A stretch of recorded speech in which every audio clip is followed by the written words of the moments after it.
my channel. I'm Siddharth Ghosh, and in today's class, we're gonna start with the chapter Sound for CBSE Class 8.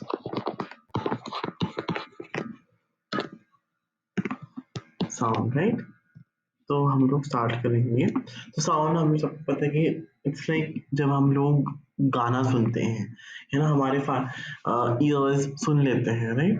तो apart from listening to music, हम लोग और मतलब जब door मतलब कोई enter करता है, दरवाजे की आवाज आती है ना, तो हमें सुनाई देता है, right?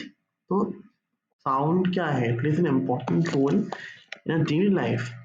It helps us to communicate with one another to express yourself. Sound एक important हमारी लाइफ में important रोल प्ले कर रहा है in our daily life, day to day life में ना. तो it helps us to communicate with one another. जैसे हमें communicate करने में हेल्प करता है and हमें अपने आप को एक्सप्रेस करने में हेल्प करता है. It is produced by vibrating the objects and is carried in all directions with the help of a medium. मैंने जैसे बोला डोर का आवाज आता है, डोर बंद हो जाता है, दरवाजा बंद हो जाता है, राइट? तो हम बोल सकते हैं, है ना, साउंड मतलब हमें आवाज आया, हमने सुन लिया कि अरे दरवाजा की आवाज आया. Sound is a medium to travel. It can not travel in a vacuum. ये वैक्यूम में मतलब एक मीडियम होना चाहिए to travel, right? So we hear sound through our ears. तो हम अपने साउंड कैसे सुनते हैं? हम ईयर से सुनते हैं, राइट? तो ear drums of a ear sense the vibration produced by vibrating objects send into the brain as a symbols. This process is called hearing. Hearing क्या है? जो हमारे ईयर ड्रम्स ऑफ हमारे ईयर्स के अंदर जो है, वो वाइब्रेशंस को सेंस कर लेती हैं.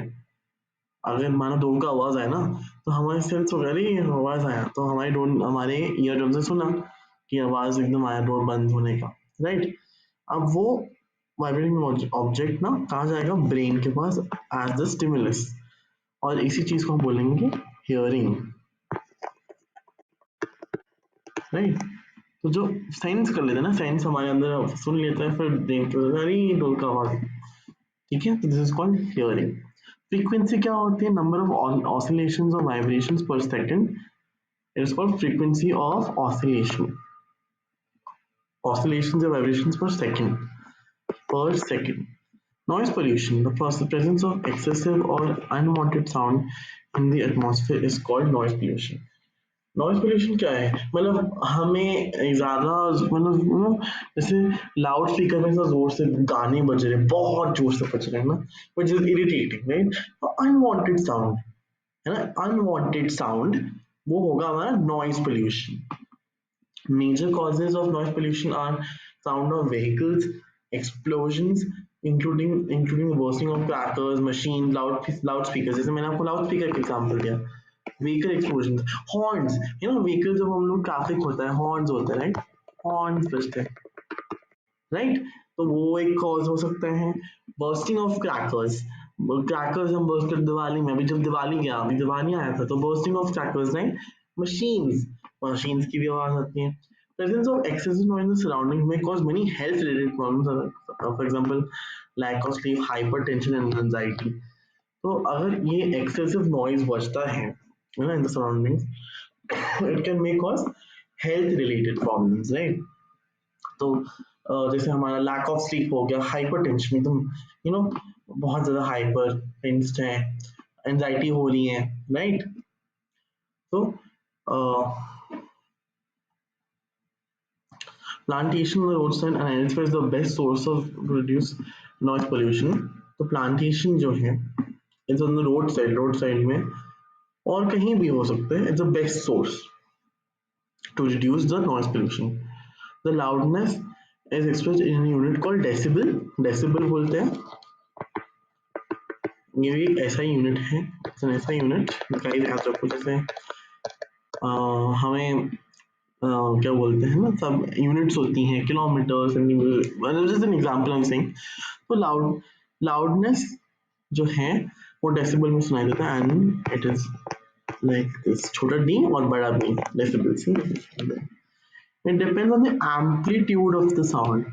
अब amplitude पढ़ते हैं it depend करता है amplitude में the maximum distance to which a vibrating body moves on either side of its mean position is called amplitude of vibration. The maximum distance जो vibrating body moves on either side तो जो maximum distance जो है जो body का which moves on the either side of its mean position is called amplitude. So audible frequencies for human ears कितना है 20 to 20,000 hertz. तो क्या बोलेंगे hertz HZ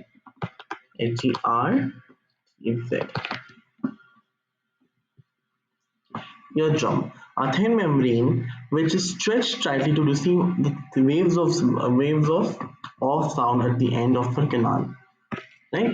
So eardrum हमारे अंदर ear के अंदर है which is stretched to receive the waves to receive the waves of the sound at the end. It is called the eardrums. So guys अभी के लिए इतना ही हम करेंगे. Next class में we're gonna finish this chapter. 2 slides बची हैं and next slide मतलब next class में हम कर लेंगे. Thank you guys and this is for class 8. So I'm Siddharth Ghosh and I'll see you soon. Thank you.